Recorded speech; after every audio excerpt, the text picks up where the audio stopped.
Good evening, ladies and gentlemen, and welcome to another episode of The Package Tourist, hosted by yours truly, The Package Tourist, the magical mystery tour called life, Matthew DiBiase.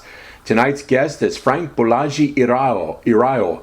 Frank lives in London, England, and works as a TransFLOWmation coach for Star Resource Corporation Ltd, and he is a consultant for Aesara Partners in London. He is also a speaker and a poet. In February 2021, Frank published his first book of poems, Dream, Manifest Your Path to Joy, Peace, and Contentment. Tonight, we will be paying tribute to Frank's career. Frank, welcome to the show. It's a great honor and privilege to have you here.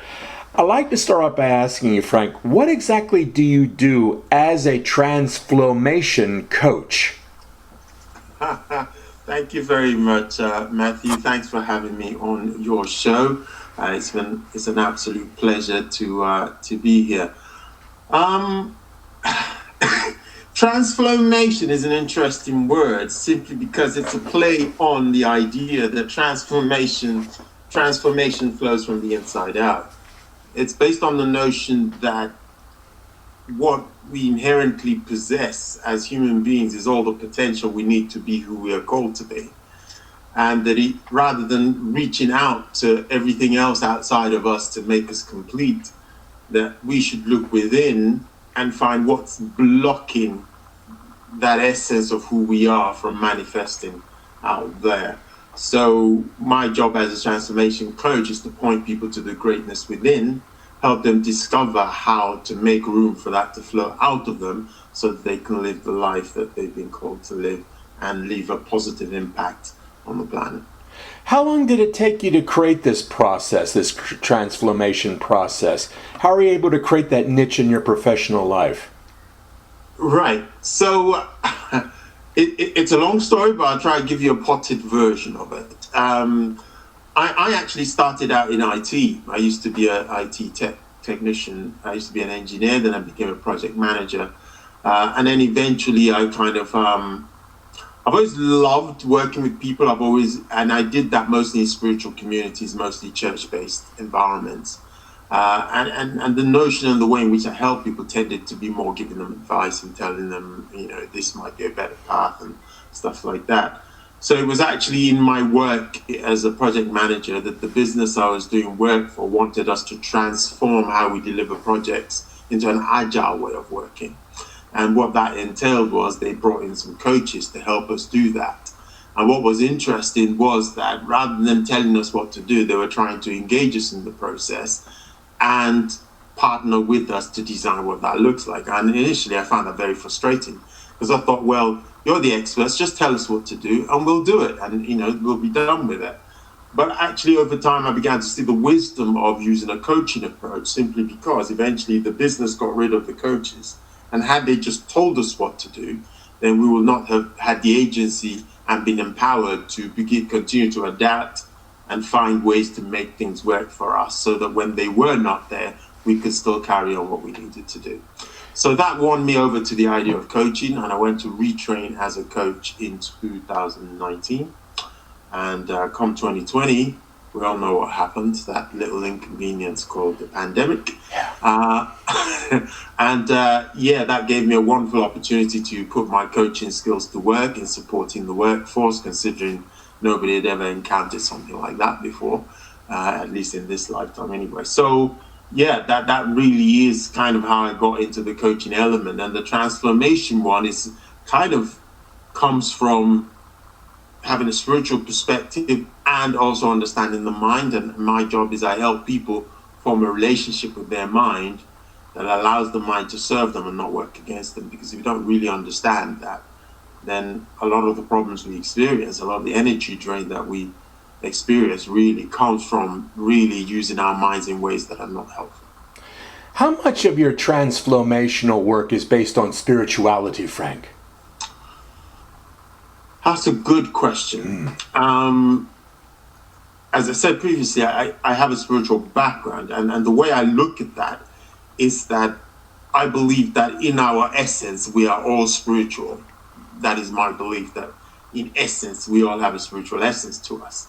Unfortunately, because a lot of what we do is based around our minds and a lot of us earn money from using our minds, there is a chance that we then over-identify with the mind and forget our spiritual essence and nature.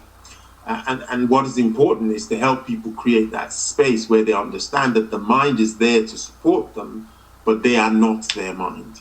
And therefore, what that does is give them the sense of agency to detect and understand when the mind and what it's doing and how it's operating is not supporting their well-being, and to be able to make better choices that will then allow them to either choose to just become a witness and not engage with the drama of the mind, or to leverage the mind in a way that supports their well-being.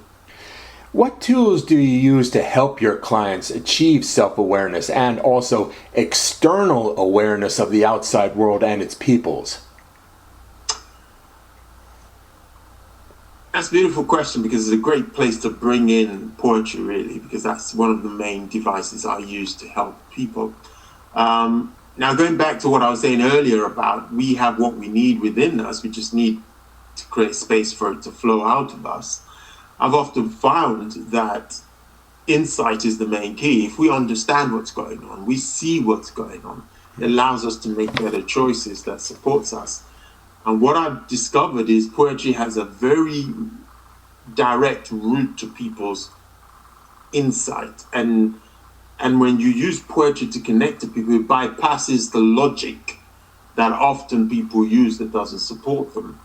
And what then happens is that people begin to understand how things work and begin to make it work for them. So I created a framework called Space. And the idea is that, see who your true essence is, which is not your mind. And then it's being present to where the confusion comes from, which is normally the mind. And then it's then ascending that. So ascending has to do with that looking and seeing, but not fighting or resisting. Because when you begin to fight and resist the mind, it's really not helpful, because ultimately you're still caught in that loop, right? So the idea is just to observe and see, and if it's not helpful, just let it pass, because invariably most of those things will pass, right? And then C is for connecting to the present moment, because we can only live this present moment. We can't live the future, we can't live the past. We can learn from the past and we can plan for the future, but we can only live the present moment. So it's that idea of maybe just breathing consciously, becoming aware of your breath brings you back and out of that drama into your present moment, and then you're true to what's here now and can make choices from that place, which is more centered. And then E is about then experiencing what's there for you to experience as a result of that. So that's kind of how I work with people, using poetry frameworks to help people ground themselves, make choices that support them, and be able to show up in their full power.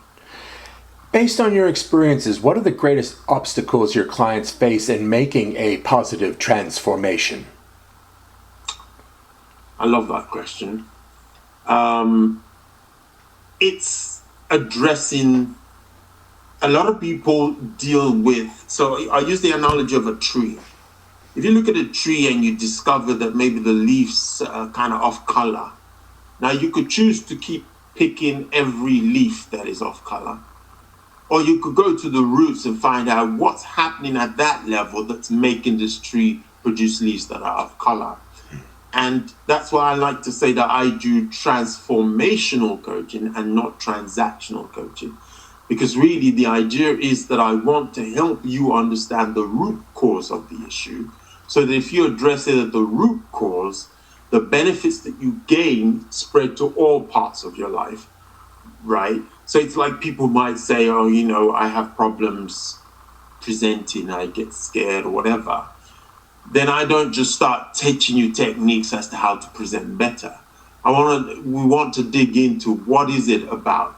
What is it that your mind is making up about this that's creating this experience? Okay. What is it, the beliefs around this that is creating this experience?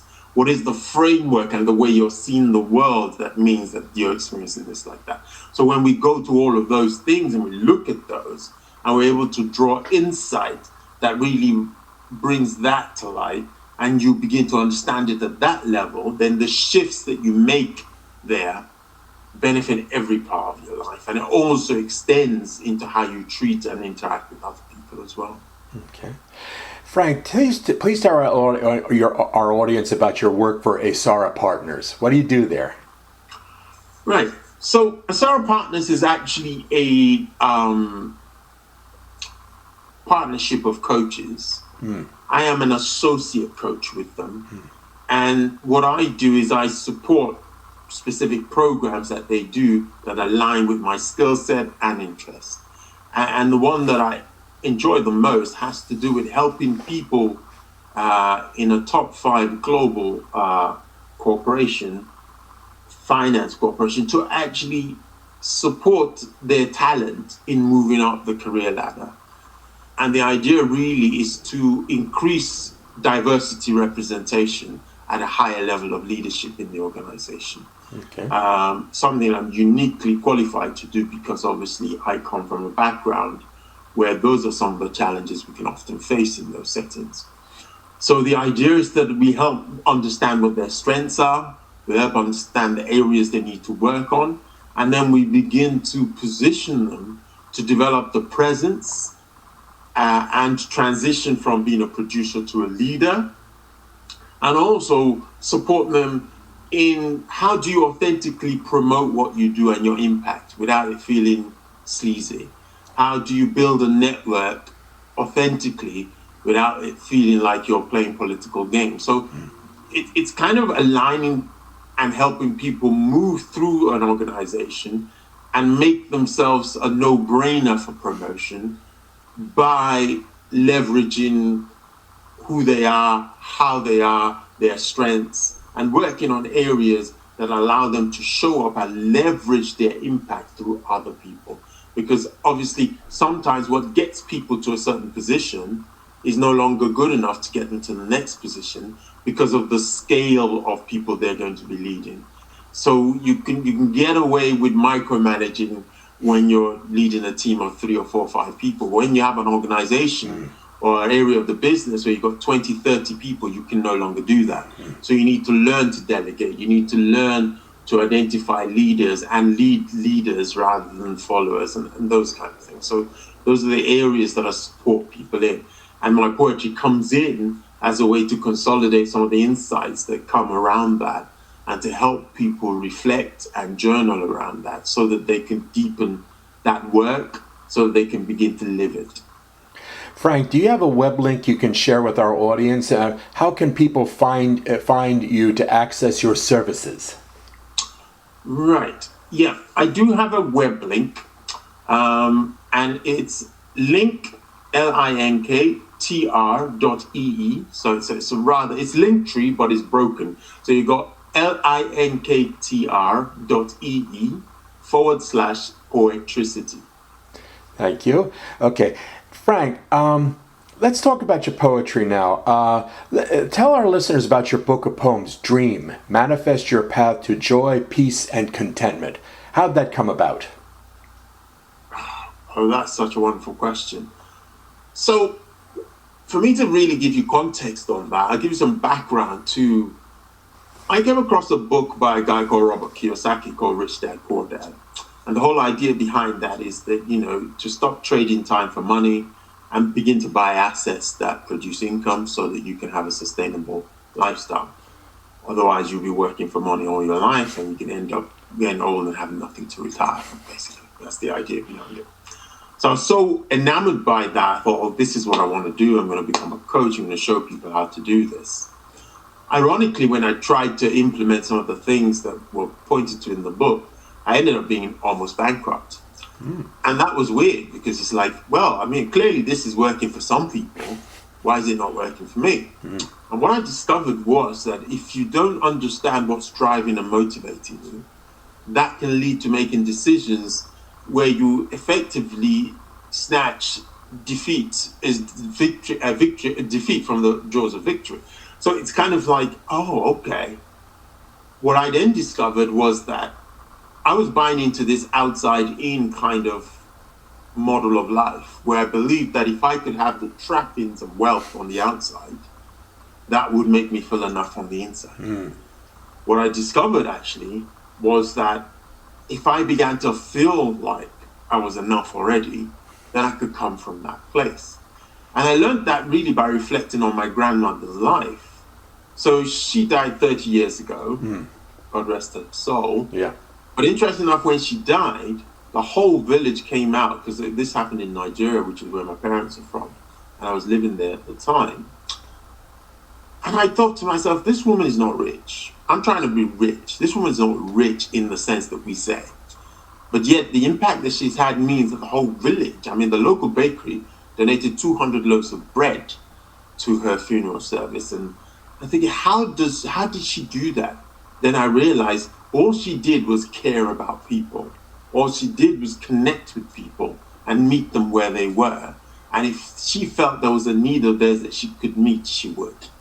So I then realized, okay, rather than me trying to be rich and then claiming that when I get rich, I'm going to make all this difference in the world, why don't I take what I already have and begin to make the difference with it now?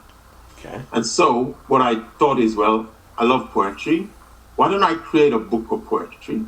And Dream actually is a coaching tool, a poetry-led coaching tool. And Dream is actually a framework. D is for discovery, which is discover, where you are. Because if you don't know where you are, you can't go anywhere. R is recovery. Okay, everybody's been through stuff. What can you learn for what you've been through? Because that's the gift of what you've been through. E is envisioning. Okay, what is my vision? Where am I actually going? Then A is action, because if I don't actually do anything, nothing changes, right? So how do I take authentic action that just follows on and is inspired? And then M is the final piece, which is manifestation. Then it can manifest once those things are in place. And therefore, I believe that the seeds of joy, peace, and contentment that are in us, if we follow that framework, we can discover what we're here for, and we can allow that to flow out from us. And what I then did was that I said, okay, the proceeds from this book will go towards charities. And therefore, that's the piece where the book begins to make a difference in people's lives, and the proceeds from it makes difference in people's lives as well. Okay. So it's my way of creating impact in the world. Frank, would you be willing to read one of your poems from the book for the show, please? Absolutely. It would be a pleasure. Thank you. All right. So I'm going to read one called No Trying. Out in the yard I was, at rest in place I saw it, a tree with flowers in bloom. Nothing else it could do. It is what the season determined. In it I saw no trying. Onto his branches there flew a bird adorned in white and blue, its flight as graceful as can be, perched at rest with no sign of stress, for it was what it knew to do. From it I saw no trying. And so, for a treat, it stretched, picking from the abundant bloom, to meet its need for the moment. After it had its fill, it flew, for there will be a next meal. In that moment, there will be no trying. As nature knows to be what the universe sets in motion, for design decides what being reflects, to embrace the wise unfolding. So there is no place for trying, just the glorious emergence of being. Beautiful, fantastic. Frank, who are your favorite poets? Right, now this is an interesting question for someone who is a poet, because I'm not that well read poetry-wise. Poetry just found me. But I would say my favorite poet is Rumi. Who? Rumi. He's a Sufi poet. Okay, so I've never heard of. So I beg, please forgive my ignorance. Okay. No, that's okay. What century? Modern day or 19th century? No, you're talking 1800s. Oh, okay. Yeah. And one of his pieces that really set me on course for the whole idea of transformation was this idea that he says it's not our job to seek for love, but to find all the barriers that we have built against it. Ooh. And so it's that notion that we keep looking to add to ourselves rather than seeing what is stopping who we already are from showing up. Interesting. Yes. Yeah. So you said earlier you were born in Nigeria. Where in Nigeria, Frank? So I wasn't born in Nigeria. I was born here in Gloucestershire. But when I was young, because as was the way in those days, my parents were from Nigeria. They came to the UK to study in order to go back to Nigeria. So which is what they did. So I was born here, and then when I was 4 or 5 years old, I went back to Nigeria and I grew up there. So I spent my formative years over there and then came back to the UK as an adult. I've now been in the UK longer than I've been in Nigeria. Okay. But ultimately, I really do identify with the culture. And interesting enough, I've literally just come back, having not been in about 30-something odd years. Wow. Okay. Recently come back from there. So yeah, I've really been enriched by having experienced both cultures. Frank, whenever I interview an author on my show, I always ask the standard question. When you were growing up, who were your favorite authors? And of those favorite authors, did any of them light the spark inside you to become a writer or else influence your writing style or your poetry style? Oh, that's a good question. Interesting enough, I was introduced to read by an uncle of mine who had lots of these kind of crime. So James Hadley Chase was a big one. Jeffrey Archer was a big one. Harold Robbins was another one. It's kind of just those kind of books where there's something being investigated, something like that. Yeah. And that really intrigued me in terms of curiosity. And I developed the brain of trying to solve things and trying to get to the bottom of things. And in fact, in school, maths ended up being my favorite subject. And actually, funny enough, I was going to study law. The only reason I didn't study law was because you needed to be good at English literature. I could never memorize all this stuff. Tell me to work things out, yes, but memorize stuff, not my thing. So it was really ironic that I end up with poetry as something that I do quite a lot.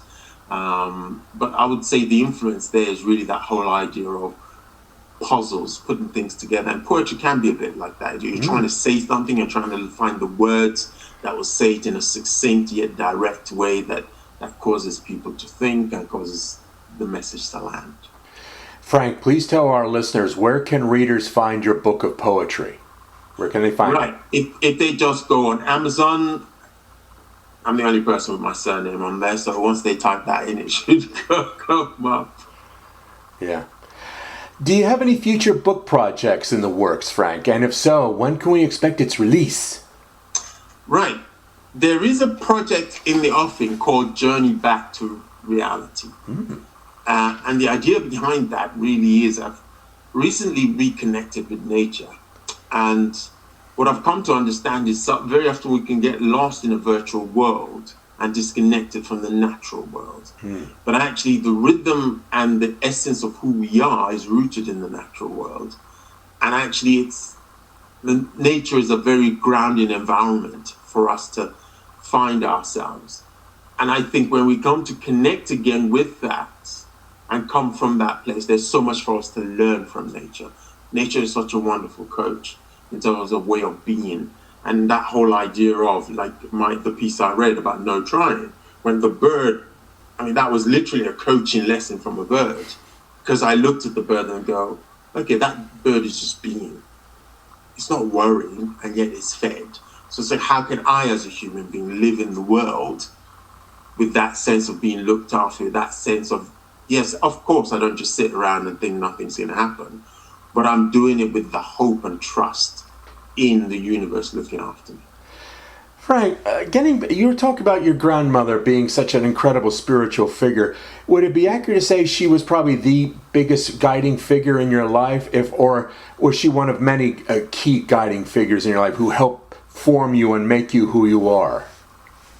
I would say, in a way, her life for me was the greatest lesson. Okay. Because actually, maybe when she was alive, I didn't appreciate that as much.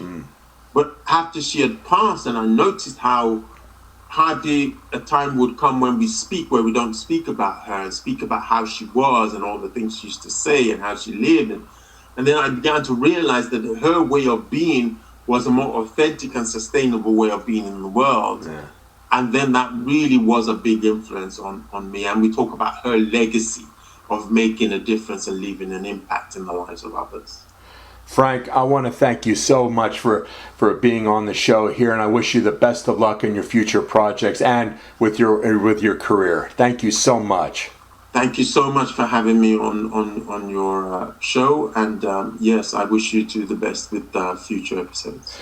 It's going to take me a little bit, about a few hours to upload the show onto YouTube, but then I'll send you links. So probably, it's evening for you here, so probably when you wake up in the morning, you'll see it online. Okay, Frank? All right, then. Thank you very much, Matthew. Thank you, and God bless you, Frank. Okay. Okay, bye-bye. Stay tuned, ladies and gentlemen, for my next show where I'll be interviewing author Amanda Vint. Thank you, and good night.